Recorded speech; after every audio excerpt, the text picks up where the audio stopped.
मेरे प्रिय बच्चे, अनेकों संभावनाओं के बीच अब अंकुरित हो रहे हैं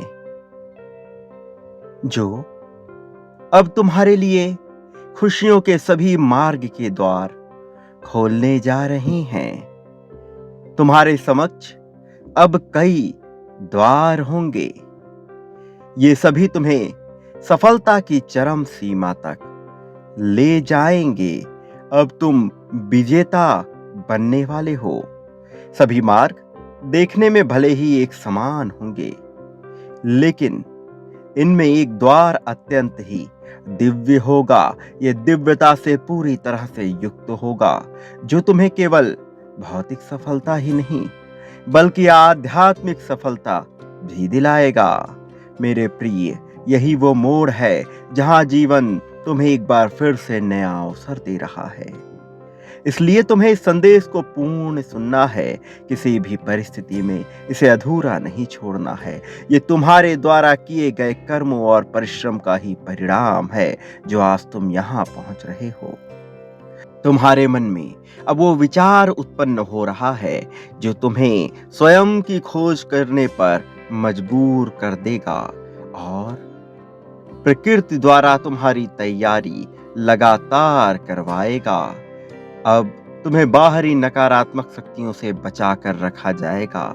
ऐसी परिस्थितियां उत्पन्न की जाएंगी जहां तुम्हें अकेले समय व्यतीत करना पड़ेगा, ताकि तुम अपने भीतर झांक सको, अपने भीतर उतर कर देख सको, अपने अंदर हो रहे कोलाहल को शांत करके अपनी दिव्य ऊर्जा से जुड़ सको। मेरे प्रिय, यही वह समय है जो तुम्हें तुम्हारे उद्देश्य से मिला देगा। इस मोड़ से तुम्हें एक द्वार का चयन करना होगा और उस द्वार में तुम्हें प्रवेश करना है, जहां तुम ब्रह्मांड के छुपे रहस्य और अपनी शक्तियों से अवगत हो जाओगे और उस उद्देश्य के लिए कार्य करना प्रारंभ कर दोगे जिसके लिए तुम यहां पर आए हो। उस द्वार का चयन करते ही तुम्हारे सामने अनंत संभावनाएं प्रस्तुत होने लगेंगी। सफलता तुम्हारे चरणों को चूमेगी, क्योंकि तुम्हारा लक्ष्य निस्वार्थ सेवा भाव का होगा। मेरे प्रिय, जब तुम्हारे मन में ऐसे भाव उत्पन्न हो जाते हैं कि प्रकृति द्वारा तुम्हें ढेर सारा धन प्रदान किया जा रहा है, तो वह निश्चित तौर पर तुम्हें मिलने लगता है। इसलिए अब जहां तुम खड़े हो, वहां से तुम्हारी हर एक सोच तुम्हारे जीवन का निर्माण करेगी। मेरे प्रिय, तुम्हें ध्यान में उतरना होगा। तुम्हें इस भौतिक जगत के पार देखना होगा। अपनी गहराई में उतरकर तुम्हें वह झांकना होगा, जो झांकने के बाद ही तुम सब कुछ प्राप्त करने में सक्षम हो पाओगे। शीघ्र ही तुम्हें अपने प्रश्नों के उत्तर मिल जाएंगे, और ऐसा होने पर तुम्हारा मन प्रसन्नता से झूम उठेगा। तुम्हारे अंदर जो कोलाहल उत्पन्न हो रहा है, तुम्हारे भीतर दूसरों की गुलामी करने की जो आवृत्ति आ चुकी है, जो प्रवृत्ति आ चुकी है, उसका समापन होगा। ऐसा नहीं है कि तुम ऐसा करना चाहते थे, ऐसा नहीं है कि तुम किसी की दास्ता स्वीकार करना चाहते थे, लेकिन परिस्थितियां ऐसी बनी कि तुम्हें ऐसा करना पड़ा। तुम अपने ऊपर इतने विश्वास से अपने आप को व्यक्त नहीं कर पा रहे थे, जिसकी वजह से तुम्हें कहीं न कहीं अपनी खुशियों के लिए, अपने जीवन यापन के लिए दूसरों पर आश्रित होना पड़ रहा था। लेकिन अब समय बदल गया है, परिस्थितियां बदल गई हैं। अब वह सब कुछ बदल रहा है जो अब तक तुमने महसूस किया था। बदलाव की गूंज निकल पड़ी है, वो गड़गड़ाहट हो चली है, जहां से अब केवल प्रसन्नता की बारिश होगी, अब केवल खुशियों की बरसात होगी। ये बदलाव बहुत पहले ही लिखा जा चुका था, लेकिन इसका घटित होना शेष था। लेकिन अब वो समय आ गया है जब यह घटना घटित होकर रहेगी। अब वो समय आ गया है जब सब कुछ तुम्हारे पक्ष में कर दिया जाएगा। मेरे प्रिय, प्रेम की जिस तलाश में तुम अभी तक भटक रहे थे, जिस तरह के प्रेम को तुम अपने जीवन में आकर्षित करना चाह रहे थे, उसका एक कण भी तुम्हारे जीवन में नहीं आया था। मैं जो बात कह रहा हूँ उसके रहस्य में जाना। यदि तुम छिछली बातों में ही सिमट कर रह गए तो तुम कभी जान नहीं पाओगे कि मैं किस तरह के प्रेम की बात कर रहा हूँ। मैं तुम्हारे अंतर मन की बात कर रहा हूँ, तुम्हारे आत्मा की बात कर रहा हूँ। मैं उस दिव्यता की बात कर रहा हूँ जो तुमसे ही उत्पन्न होता है। उस प्रेम की बात कर रहा हूँ जो करुणा बनकर बरसती है, ना कि सहानुभूति या फिर सहायता के भाव में उत्पन्न होती है। मेरे प्रिय बच्चे, मैं जिस प्रेम की बात कर रहा हूँ ये करुणा से उत्पन्न होती है, ये दया भाव, क्षमा भाव से उत्पन्न होती है। वो प्रेम जिसकी तुम्हें तलाश है, वह प्रेम जो तुम सदियों से चाहते आए हो, लेकिन मनुष्य के भीतर अब इतना अहंकार, अब इतनी ईर्ष्या भर चुकी है कि वो चाह कर भी तुम्हें वह प्रेम दे नहीं पा रहा। ना केवल तुम्हें बल्कि मनुष्य आपस में ही लड़ते जा रहे हैं और वो प्रेम के महत्व को भूलते जा रहे हैं। उन्हें ज्ञात नहीं कि प्रेम में इतनी ताकत होती है कि वो अस्त्र शस्त्र तक को पराजित कर दे। प्रेम में इतनी ताकत होती है कि वो बड़े से बड़े विवाद को भी सुलझा दे। प्रेम में देने का भाव प्रथम आता है, ना कि किसी से कुछ प्राप्त कर लेने का भाव। मेरे प्रिय बच्चे, अब तुम्हारे जीवन में दिव्य प्रेम का आगमन होगा। ऐसा प्रेम जो वास्तविक रूप में प्रेम होगा, जो कि दिखावे का प्रेम नहीं होगा। एक ऐसा प्रेम जिस प्रेम को प्राप्त करने के बाद मनुष्य परम आनंद में डूब जाता है। ये प्रेम परमात्मा का प्रेम है। ये प्रेम दिव्य आत्माओं का प्रेम है। ये देवदूतों का प्रेम है। ये एंजल्स का प्रेम है। अब तुम्हारे जीवन में कुछ ऐसे फरिश्ते, कुछ ऐसे एंजल्स आ रहे हैं जो तुम्हारे जीवन की रूपरेखा को बदल देंगे। ये एंजल्स तुम्हारे जीवन में बहुत पहले ही आ जाना चाहते थे, लेकिन किसी वजह से उनको बाधा उत्पन्न हो रही थी। और इसका कारण ये कि एंजल्स आने से पहले अपने संकेतों को अपने शागिर्दों तक पहुंचाना चाहते हैं, अपने संकेतों को अपने भक्तों तक पहुंचाना चाहते हैं। एंजल्स अपने संकेतों को उन सभी दिव्य आत्माओं तक पहुंचाना चाहते हैं जिनकी वो सहायता करना चाहते हैं, जिनके प्रति वो करुणा दर्शाते हैं, जिनके जीवन में वो जीत का नया प्रकाश बिखेरना चाहते हैं। लेकिन तुम कहीं न कहीं किसी वजह से उन संकेतों को अनदेखा कर रहे थे और निरंतर तुमने ऐसा किया है। तुमने इसकी जांच नहीं की, तुमने उसे ढूंढने का प्रयास नहीं किया। बस तुम सोचते रहे और अपनी उलझनों में उलझ कर रह गए। एक बार अपनी उलझनों के पार देखो, एक बार स्वयं को कमजोर मानना बंद कर दो, एक बार स्वयं को ताकत से परिपूर्ण मानकर आगे की सोचो। मेरे प्रिय बच्चे, तुम जिस क्षण में जी रहे हो उस क्षण को पूरे आनंद के साथ भरपूर रूप में जीना शुरू करो। जिस चिंता में तुम डूबे हुए हो वह चिंता व्यर्थ है, क्योंकि वह कभी भी सत्य नहीं होगी।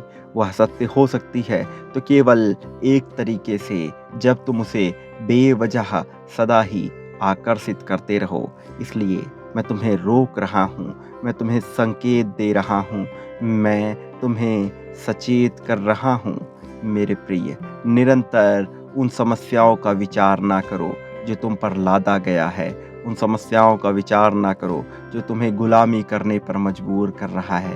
तुम सदा विचार करो अपनी ताकत का। स्वयं को ताकतवर मानो, शक्ति से भरपूर मानो।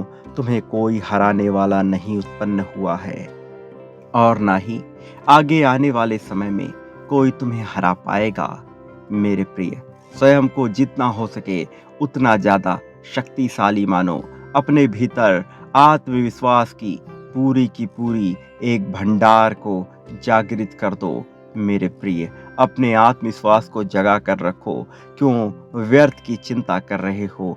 बेवजह का क्यों दबाव अपने मन में उत्पन्न कर रहे हो? डर का त्याग करो।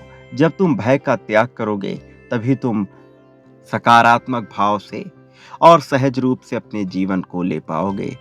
अति गंभीर होना कहीं भी ठीक नहीं है, और यदि तुम अति हास्यप्रद हो जाओगे तो तुम मूर्ख कहलाओगे। इसलिए तुम्हें सामंजस्य बिठाकर धीमी गति से चलना होगा। अपने जीवन को रफ्तार देने के बजाय सहजता से जीना प्रारंभ कर दो। अपने जीवन को एक ऐसे आयाम में ले जाने का प्रयत्न करो जहां न तुम्हारे मन में भाग दौड़ उत्पन्न हो, जहां न तुम्हारे मन में कुछ पाने की ललक रहे। तुम्हारे मन में यदि कुछ हो तो वह समर्पण का भाव हो। इसके साथ ही तुम्हारे मन में आभार ही आभार हो और विश्वास इतना ज़्यादा हो कि जैसे कोई तुम्हें हिला ना सकता हो। मेरे प्रिय बच्चे, अपने ऊपर विश्वास रखो। अपने ऊपर आवश्यकता से तुम्हें अधिक विश्वास करने की आवश्यकता है। जरूरत से ज्यादा विश्वास खतरनाक होता है, घातक होता है, लेकिन तुम्हारे परिस्थिति में ऐसा नहीं है। तुम्हें अपने ऊपर जरूरत से ज्यादा विश्वास करना ही होगा।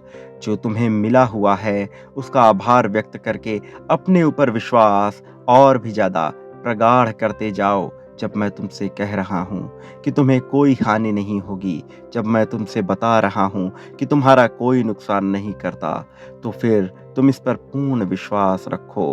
कोई तुम्हें हानि पहुंचा ही नहीं सकता है। निरंतर तुम्हारे आसपास बहुत से दिव्य देवदूत मौजूद हैं। वो बस तुमसे अनुमति चाहते हैं, वो बस परिस्थितियों को तुम्हारे पक्ष में करना चाहते हैं। लेकिन सर्वप्रथम उनके लिए ऐसी परिस्थिति उत्पन्न होनी चाहिए कि वो तुम्हारे जीवन में बेरोक टोक प्रवेश कर सके। इसके लिए तुम्हें अपने मन में उन्हें पुष्टि देनी होगी। इसके लिए तुम्हें अपने मन में ये स्वीकार करना होगा कि तुम चाहते हो कि वह तुम्हारे जीवन में उतर जाए।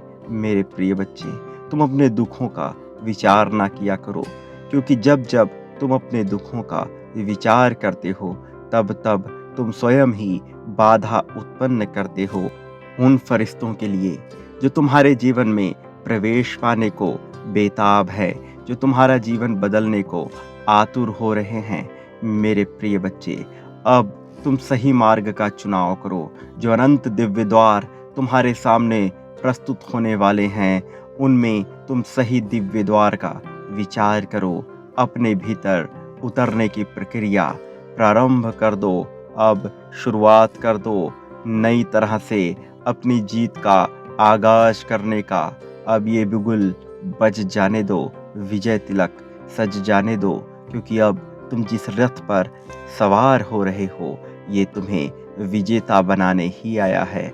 मेरे प्रिय बच्चे, एंजल्स तुम्हारे आसपास ही हैं, तुम्हें अपना आशीर्वाद प्रदान करने, तुम्हारा संरक्षण करने, तुम्हारे जीवन की रूपरेखा को बदलने के लिए वो निरंतर तुम्हारे आसपास घूम रहे हैं और तुमसे अनुमति की भी मांग कर रहे हैं। मेरे प्रिय बच्चे, अभी पुष्टि करो अपने जीत की संख्या 777 लिखकर इसकी पुष्टि करो। साथ ही यह भी लिखो कि मैं जीत को तत्काल इसी क्षण आकर्षित करना चाहता हूँ। मैं सभी एंजल्स को, सभी दिव्य फरिश्तों को अनुमति देता हूँ कि वो मेरे जीवन में आकर मेरे जीवन की रूपरेखा बदल दे और मुझे सही जीत की तरफ लेकर जाए। वो जीत जिसमें किसी की हार छुपी नहीं है, वो जीत जिसमें मेरी नियति से मिलती हुई है। मेरे प्रिय, ऐसा विचार करो, ऐसी कामना करो। तुम्हारी प्रार्थनाओं में बहुत ताकत है। तुम्हारी प्रार्थनाएं निरंतर सुनी जा रही हैं। इन प्रार्थनाओं को अपना हथियार बना लो। अपनी प्रार्थनाओं के दम पर अब तुम जीत को अपने जीवन में उतारने के लिए पूरी तरह से तैयार हो जाओ। समय चक्र चल पड़ा है। तुम्हारी जीत को तुम्हारे ही पक्ष में ला देने के लिए और सभी दुखों को समाप्त कर तुम्हें एक नया जीवन प्रदान करने के लिए, ऐसा जीवन जिस जीवन में तुम्हारे पास केवल खुशियां ही खुशियां भरी हुई होंगी, लेकिन तुम्हें इसकी जिम्मेदारी भी उठानी होगी। इसलिए खुद को तैयार कर लो इस नई जिम्मेदारी को उठाने के लिए, और जीत का आनंद और उत्सव एक साथ स्वीकार करो मेरे प्रिय। सदा याद रखना कि चाहे कैसी भी परिस्थिति हो, मेरा आशीर्वाद सदैव तुम्हारे साथ है। सदा सुखी रहो। मेरे आने वाले संदेशों की प्रतीक्षा करना। मैं आ रहा हूँ तुम्हारा मार्गदर्शन करने। तुम्हारा कल्याण हो, तुम्हारी प्रगति होगी।